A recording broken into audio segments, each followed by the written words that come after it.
В Нерюнгри спортивное направление страйкбола продолжает набирать обороты. В первом турнире этого года приняли участие команды страйкбольного клуба «Импакт», Южно-Якутского технологического колледжа, а также спортсмены из города Тында. На сегодняшний день это самые масштабные соревнования. Задача каждого матча – заработать как можно больше количество очков. В принципе, это всегда используется во всех соревнованиях, во всех турнирах. В сегодняшних правилах идет следующий режим, то что игроки стартуют вслепую, то есть обычно мы видим саму разбежку, понимаем, кто куда передвигается, кто куда уйдет. В этот раз используется укрытие, и игроки не видят, кто куда передвигается.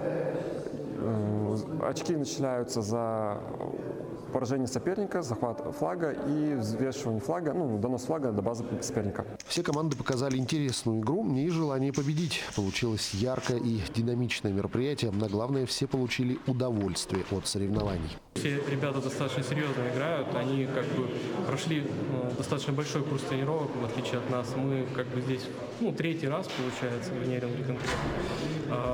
Но игра достойная, достаточно такие мы соперничество есть, и мы ожидаем очень динамичной и хорошей игры. По итогам соревнований лучшими стали игроки команды Dark Forest, показав слаженные действия и, как следствие, лучший результат. Спортсмены уже с нетерпением ждут следующих соревнований. Они пройдут в формате 1 на 1 в конце марта.